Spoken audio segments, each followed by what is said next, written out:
Di hari-hari kita sekarang sedang heboh wabah corona dan terus berkembang. Hanya Allah Subhanahu wa taala yang mengetahui kapan akan diangkat olehnya. Ada pandangan Islam tentang bagaimana setiap muslim menghadapi segala macam penyakit dan wabah. Dan kita di saat-saat sekarang saatnya untuk mempelajari masalah itu. Yang perlu kita garis bawahi bahwasanya semua yang terjadi di muka bumi ini, baik di langit ataupun di bumi, di kedalaman lautan, sudah Allah takdirkan jauh sebelum penciptaan manusia. Bukan hal yang baru. Allah berfirman dalam Al-Quran, disebutkan di dalam surah Al-Hadid, surah nomor 57, ayat 21 dan 22 juga 23. A'udzu billahi minasyaitonir rajim. Sabiqu ila magfiratin min rabbikum wa jannatin arduha ka ardis sama'i wal ardi uiddat lil ladzina amanu billahi wa rusuli.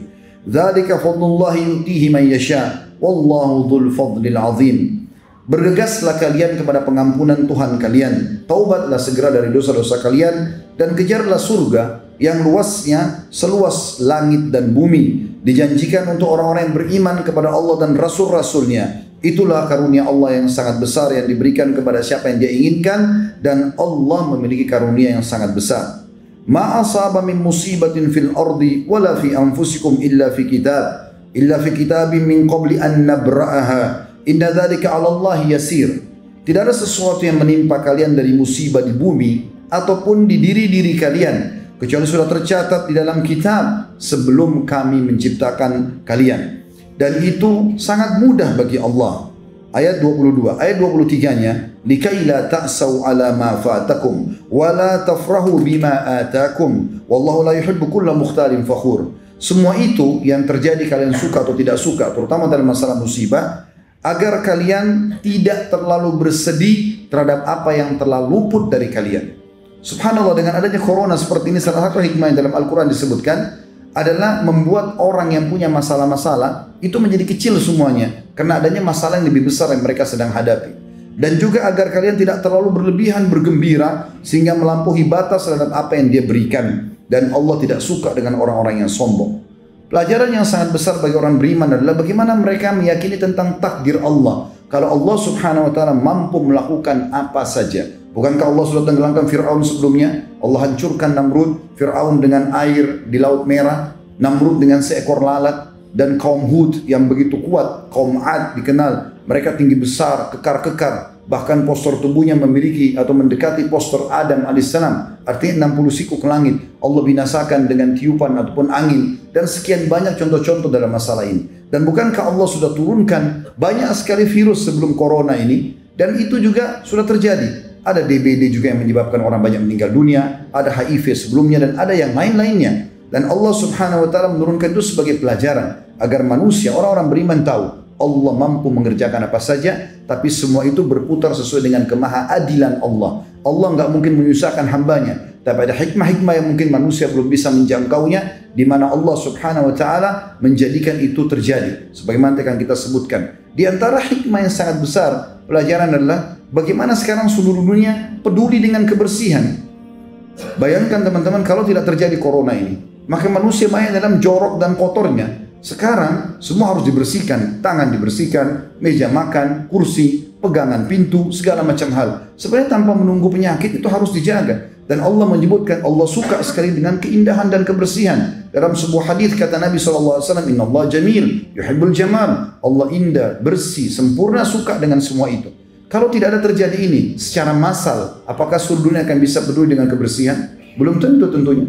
Maka ini termasuk salah satu hikmah dan pelajaran. Bagi orang kafir, ini sekaligus peringatan kepada mereka. Dan subhanallah, munculnya corona justru di Cina yang umumnya orang-orang komunis dan ateis. Tidak yakin ada Tuhan.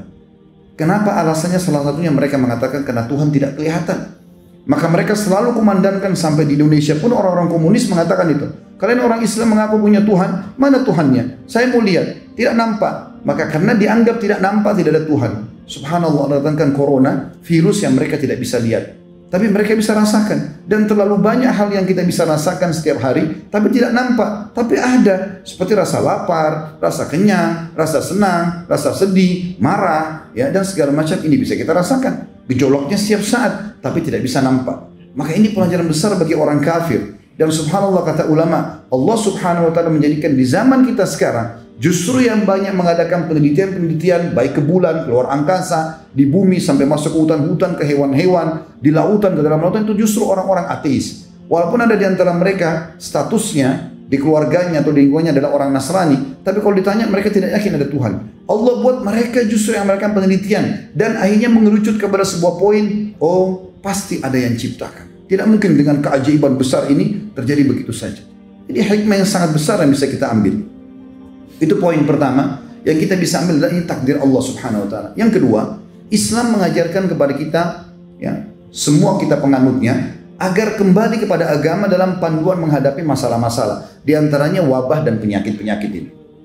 Yang pertama adalah larangan Islam untuk mendatangi lokasi yang memang dasarnya ada wabah, apapun sifatnya wabah itu. Termasuk seperti corona sekarang. Dan memang secara otomatis manusia sekarang sudah banyak khawatir. Mereka mungkin tidak safar lagi ke negara-negara yang ada corona. Atau sebagian negara bahkan menutup negara-negara mereka untuk didatangi. Dan itu sebenarnya pandangan syariat seperti itu.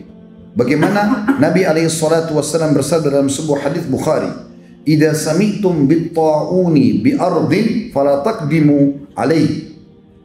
Wa idza waqa'a bi ardin wa antum biha fala takhruju firaran minhu."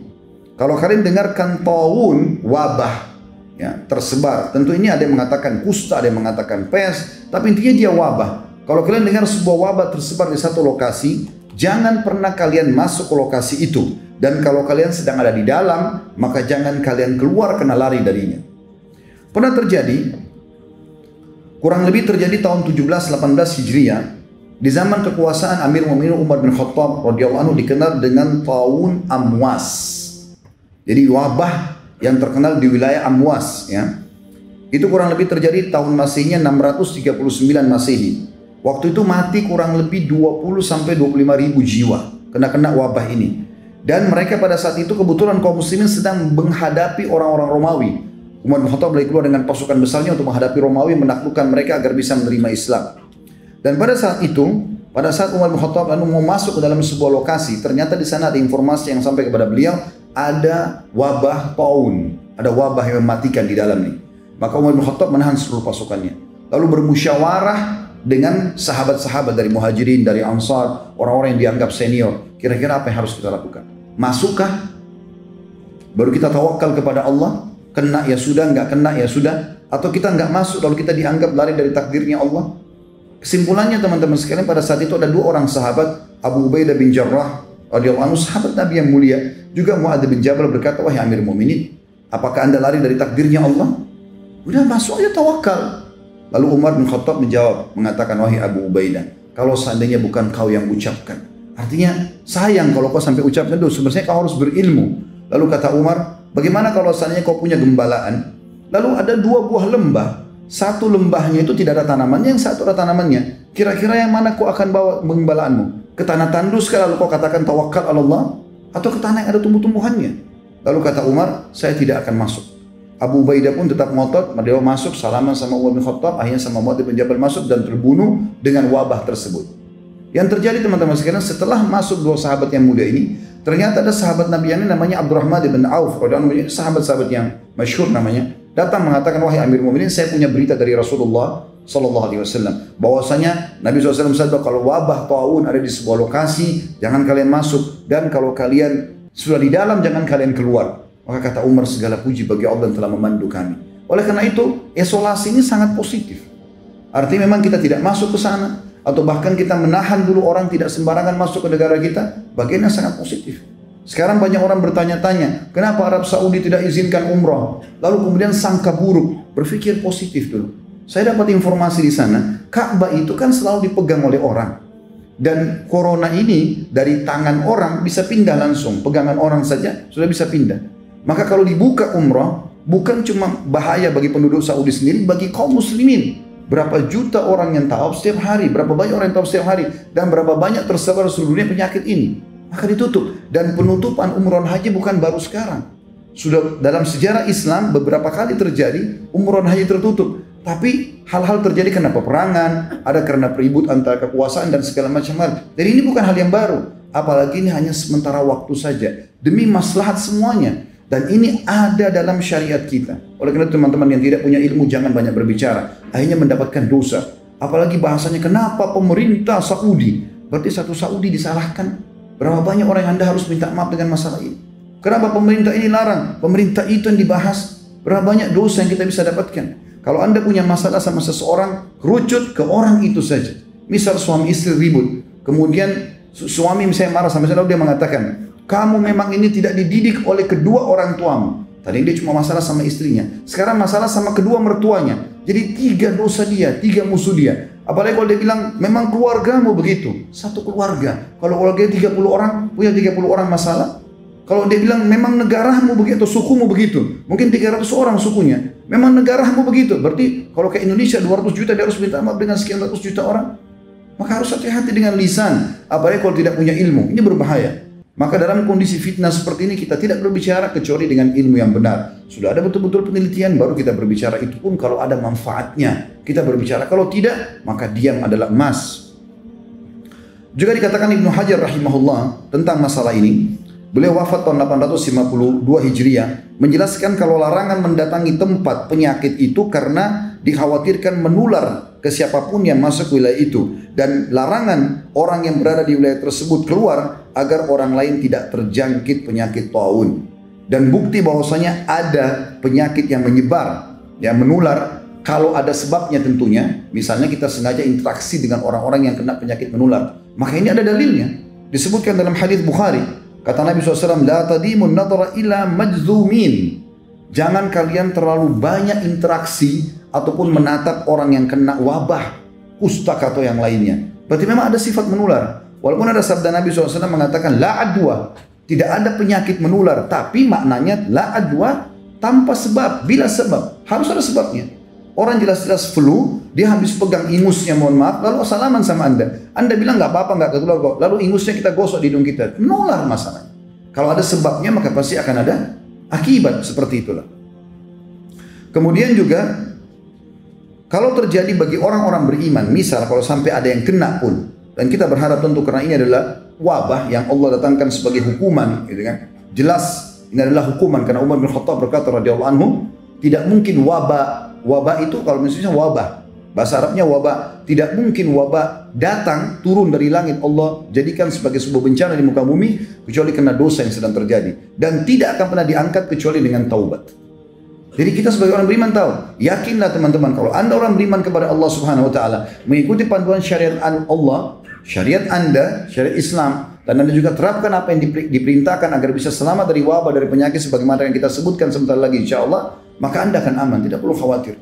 Saya ingatkan juga, jangan terlalu dibesar-besarkan, seakan-akan harus sembako dipenuhi di rumah, tidak akan boleh salaman sama sembarangan orang. Akhirnya suami istri nggak mau salaman, orang tua sama anak nggak akan salaman, muslim sama muslim yang lain di masjid tidak akan salaman. Pada sementara Nabi SAW mengatakan bahwasanya kalau 2 orang muslim salaman, pada saat mereka lepaskan tangannya maka akan guguran dosa-dosanya. Tapi Anda punya hak setelah itu, ya, mengantisipasi dengan misalnya mencuci tangan, boleh. Anda boleh pakai masker, silahkan, itu hak Anda, ikhtiar, tapi jangan berlebihan. Sehingga akhirnya setiap orang bersin sedikit, kayaknya corona nih. Kan jadi masalah. Semua orang dicurigai. Di pengajian saya kemarin ada yang tanya begitu, Ustaz, saya lagi flu. Begitu saya flu, semua orang sekitar saya curiga kalau saya corona. Sehingga akhirnya semuanya orang su'don satu sama yang lain. Ini juga jadi pelanggaran agama. Artinya kita berhati-hati, tapi tidak boleh berlebihan. Disebutkan dalam sebuah hadis, Aisyah berkata radhiyallahu anha tentang masalah taun. Waktu itu beliau bertanya kepada Nabi SAW, maka beliau mengatakan, innahu adzaban yab'atsuhu Allahu ala man yasha.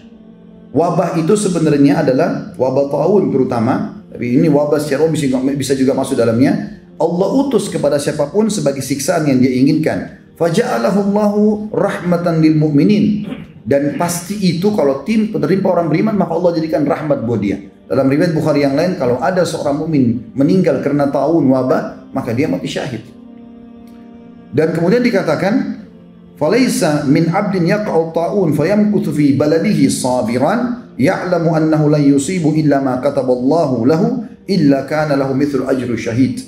Dan tidak ada seorang muslim pun atau mukmin pun yang sedang berada di satu lokasi, di sana ada wabah yang tersebar, kemudian dia tinggal di negaranya, tetap diisolasi, dia nggak keluar agar tidak menyebar, dan kemudian dia yakin itu tidak akan menimpa dia kecuali dengan izin Allah, kecuali akan dicatat baginya pahala mati syahid.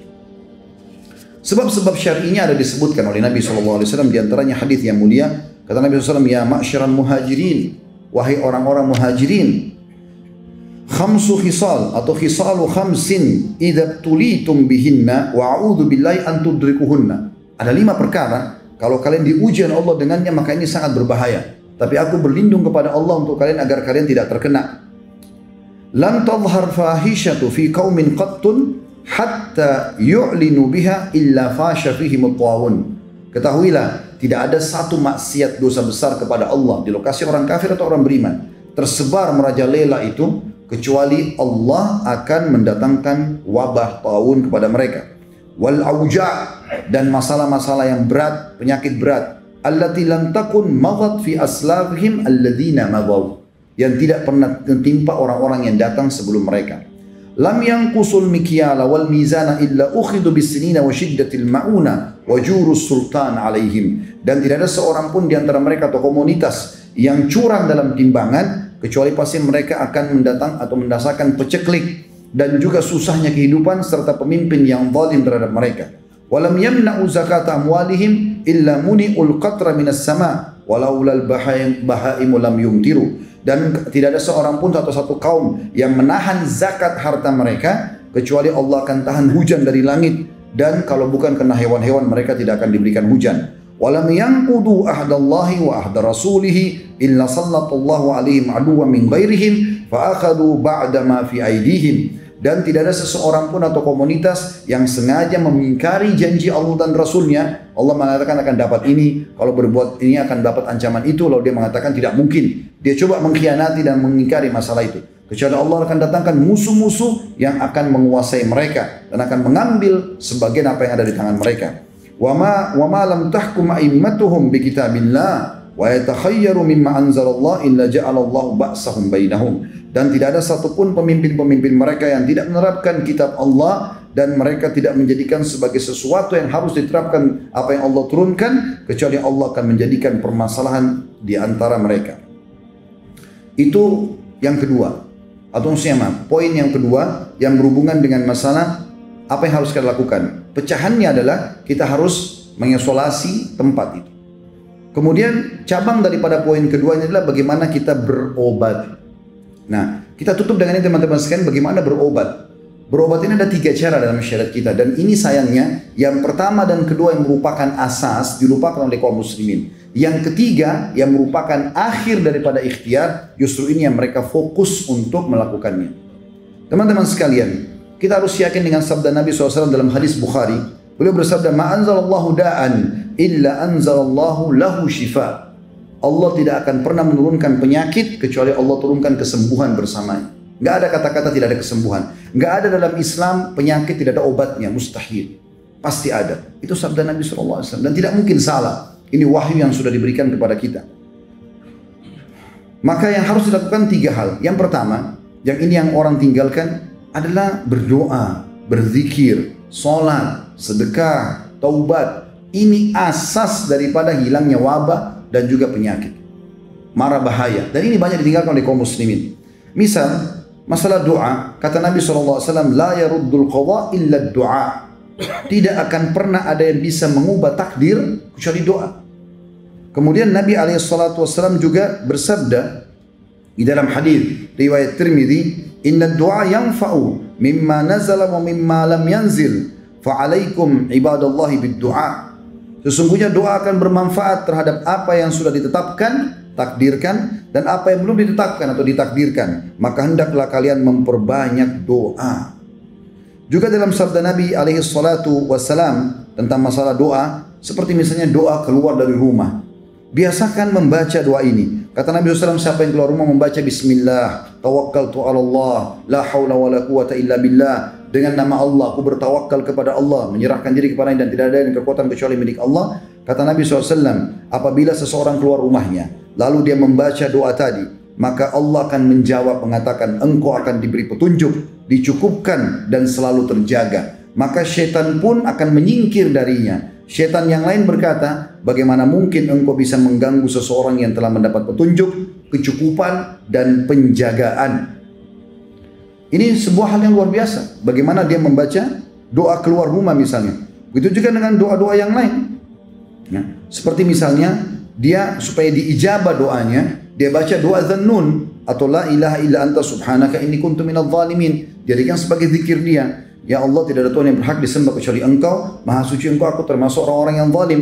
Ini doa dibaca oleh Nabi Yunus alaihissalam. Kata Nabi SAW setelah menjelaskan kejadian tersebut, beliau mengatakan, lam yad'u biha rajulun fi syai'in qattun illa istujiba Allahu lah. Sesungguhnya tidak ada seorang muslim pun yang berdoa dengannya dalam satu masalah apapun melainkan Allah pasti kabulkan. Itu juga zikir kepada Allah Subhanahu wa taala. Zikir pagi petang misalnya.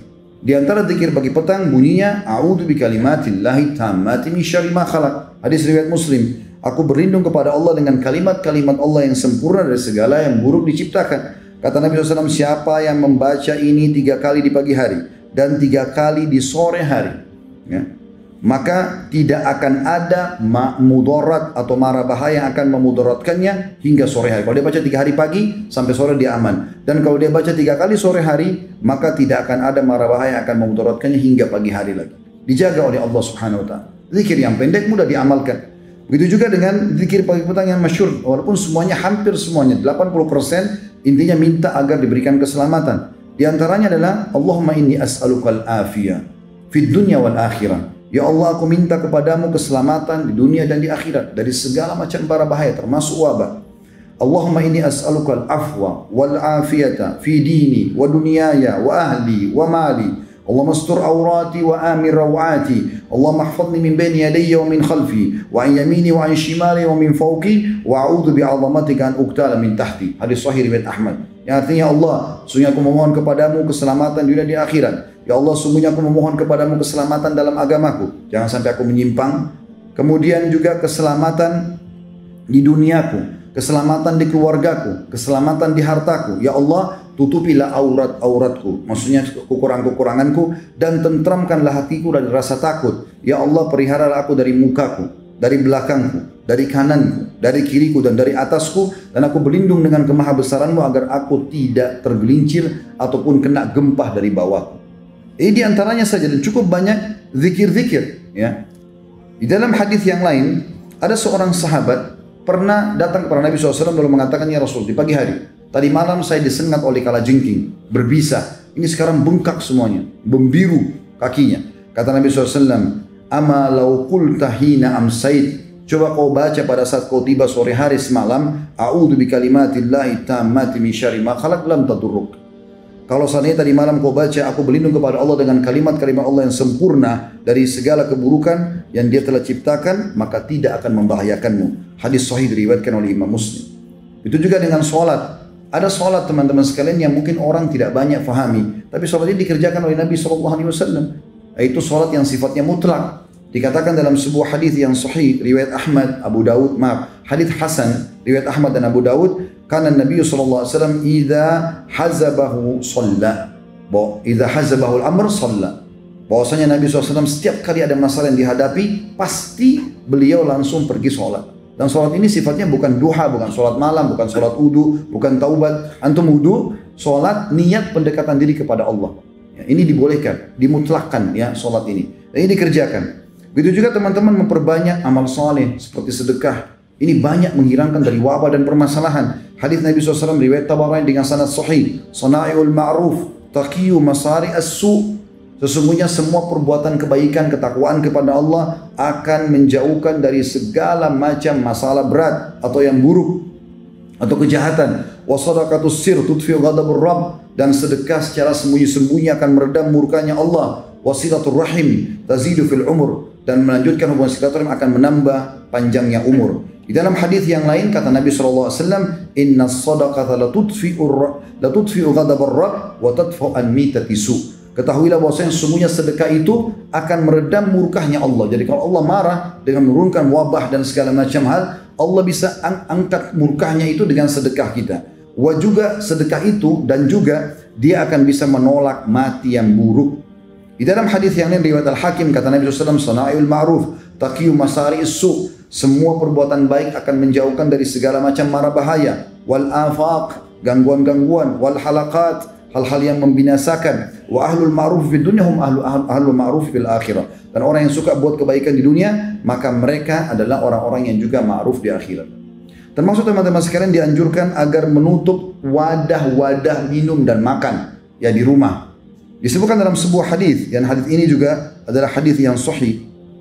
Ya kan Imam Muslim. Saya langsung ke terjemahannya, kata Nabi SAW, tutuplah bejana-bejana, rapatkanlah tempat-tempat minum, karena ada waktu satu malam atau ada waktu pada saat orang-orang lagi tidur ketika turunnya wabah atau di malam hari turun wabah.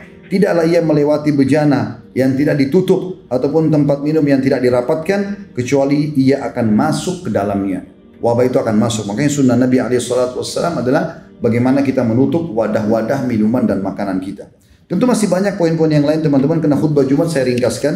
Kemudian kita masuk juga ke jenis pengobatan selain tadi saya bilang ada 3. Yang pertama adalah zikrullah, ya, yang doa, sedekah dan seterusnya, semua amal-amal saleh. Yang kedua masuk dalam pengobatan adalah pengobatan yang juga banyak ditinggalkan oleh kaum muslimin, pengobatan dengan cara yang diajarkan oleh Nabi SAW. Seperti misalnya ruqyah syariah. Ya, Ibnu Qayyim rahimahullah mengatakan, aku pernah merasakan rasa sakit kepala yang luar biasa. Kemudian aku membaca surah Al-Fatihah, meniupkan ke air zam-zam, aku meminumnya dan mengusapkan ke badanku. Tiba-tiba sakit itu hilang. Ruqyah syariah. Teman-teman yang mau lebih jauh bisa nonton insya Allah ceramah kami di YouTube tentang masalah ruqyah syariah. Dan ini ulama sudah sepakat mengatakan bukan hanya orang kena racun, sihir, tapi juga dia bisa mengobati segala macam masalah dan penyakit. Kemudian juga jangan pernah tinggalkan habbatus sauda. Sekarang beli di rumah, jintan hitam. Selalu kita dengar hadis Nabi SAW tapi tidak diamalkan. Hadis Bukhari Muslim, habbatus sauda dawa likul da'il sam. Biji hitam atau jintan hitam itu adalah obat untuk semua penyakit kecuali kematian. Kalau mati juga bisa diobati, jintan hitam akan obati. Maka diminum, konsumsi, taruh di teh kita, di kopi kita, di nasi, di sayur, di susu, minum sama madu. Ya. Maka ini anjuran Nabi SAW. Sakit atau tidak sakit, maka dia akan meningkatkan kekebalan tubuh insya Allah dan akan menyembuhkan penyakit. Sebagian ulama mengatakan keutamaannya, karena dalam hadisnya dikatakan habbatul barakah, biji yang penuh dengan berkah. Karena kalau orang minum, walau dia belum ada penyakitnya, maka akan menjadi penameng ya, atau penahan daripada penyakit yang akan datang. Kalau dia sudah kena penyakit, maka akan membantu dia mengeluarkan dirinya dari penyakit tersebut. Begitu juga teman-teman sekalian dengan mengkonsumsi madu.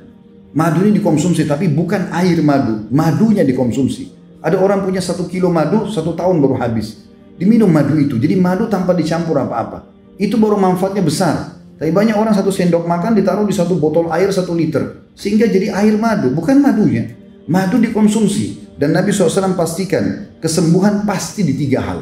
Yaitu konsumsi madu, kemudian sayapan bekam, dan juga kai atau besi panas yang ditempelkan di tubuh. Dan aku melarang umatku menggunakan kai. Dalam riwayat lain, jadikan kai sebagai obat terakhir kalian. Maka madu juga begitu. Dalam riwayat Tirmidzi ada 2 orang adik kakak. Si kakak kena diare, mencret-mencret, maaf, adiknya pergi ke masjid lalu melapor kepada Nabi SAW, mengatakannya, Rasulullah, kakakku lagi mencret, diare. Kata Nabi SAW, berikan dia madu. Dia pulang ke rumah si adik, dikasih kakaknya. Ternyata belum sembuh. Dikasih kali belum sembuh, masih diare. Dia datangnya Rasulullah belum sembuh. Nabi SAW lalu marah pada anak mudanya sambil mengatakan, pasti Allah benar dan perut kakakmu yang bohong. Tidak mungkin salah. Allah mengatakan sembuh dengan madu, kok bilang tidak? Sekarang pulang berikan kembali. Diberikan kakaknya, akhirnya sembuh. Ini disebutkan dalam hadis yang sahih. Dan kita tahu dalam Al-Quran, dalam surah An-Nahl khusus, ya, surah nomor 16, Allah berfirman di ayat 68 dan juga ayat 69-nya. A'udzubillahi minasyaitonirrajim. Wa auha rabbuka ilan nahli an ittakhidhi minal jibali buyutan wa minasyajari wa mimma ya'rishun. Dan Allah mewahyukan kepada lebah-lebah, surah nomor 16 tentang lebah An-Nahl, agar menjadikan gunung-gunung sebagai rumahmu atau rumah-rumah kalian, dan juga dari pohon-pohon dan apa yang dibuat oleh manusia. Itu ayat 68. Ayat 69-nya, "Tsumma kuli min kulli tsamarat." Kemudian makanlah hai para lebah, Allah wahyukan kepada ciptaannya lebah, makanlah dari semua jenis buah-buahan. Fasluki subul rabbiki dzulula. Lalu ikutilah petunjuk jalan yang sudah Allah berikan kepada kalian. Yakhruju min butuniha syarab. Dan dari perut lebah itu akan keluar minuman. Mukhtalifa alwanuhu fihi shifaa'un linnas. Yang warnanya berbeda-beda. Ada madu warna hitam, ada coklat muda, ada kemerah-merahan. Warnanya berbeda-beda. Ada yang madu warna putih dan seterusnya. Semua itu keluar dari perut lebah, kata Allah, ada obat untuk manusia. Inna fi dzalika laayatan liqaumin yatafakkarun. Itu betul-betul ada tanda-tanda kebesaran Allah bagi kaum yang mau memikirkannya. Begitu juga dengan bekam, saudaraku seiman. Jangan pernah tidak bekam. Kita sekarang kalau tidak salah berada di 18 Rajab. Sunnah Nabi SAW tanggal 17, 19, dan 21. Kalau kemarin 17 Anda belum bekam, maka besok insya Allah bisa bekam di tanggal 12 atau tanggal 21. Dan Nabi SAW juga mengatakan bahwasanya kesembuhan pasti di sayapan ya bekam. Dan Nabi SAW mengatakan dalam hadis sahih riwayat Ahmad, sebaik-baik pengobatan penyakit kalian adalah berbekam. Juga dalam riwayat lain, riwayat Tirmidzi, kata Nabi SAW, tidaklah aku melewati sekumpulan para malaikat ya, di langit pada saat aku sedang Isra dan Mi'raj, kecuali mereka semua mewasiatkan mengatakan, hai Muhammad, perintahkan umatmu untuk berbekam. Dan Nabi SAW mengatakan dalam hadis riwayat Abu Daud, barang siapa ingin berbekam hendaklah dia lakukan di tanggal 17, 19 dan 21, maka akan menyembuhkan semua penyakit. Juga teman-teman sekalian, konsumsi air Zam-Zam. Jangan lupakan air Zam-Zam. Beli, miliki, minum. Air Zam-Zam pulang dari umrah bukan ditaruh di gudang, di lemari 5 tahun gak dikonsumsi.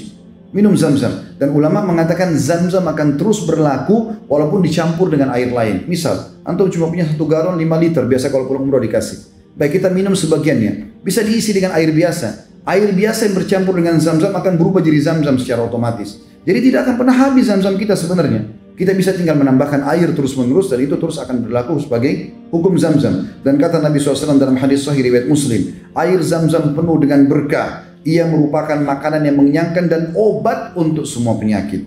Juga sabda Nabi SAW dalam hadis riwayat Ahmad dan Ibnu Majah, Zam-Zam sesuai dengan niat dan tujuan orang yang meminumnya. Minta kesembuhan Allah kasih, minta apapun Allah akan kasih. Dan juga Nabi SAW dalam hadis riwayat Tirmidzi dan Al-Baihaqi dengan sanad hasan, beliau pernah membawa air Zam-Zam dikatakan dalam girbah. Girbah itu kayak wadah minuman untuk taruh minuman tapi dari kulit hewan. Kemudian beliau menyiramkan dan meminumkannya kepada orang-orang yang sakit. Jadi ini bentuk-bentuk ikhtiar kita.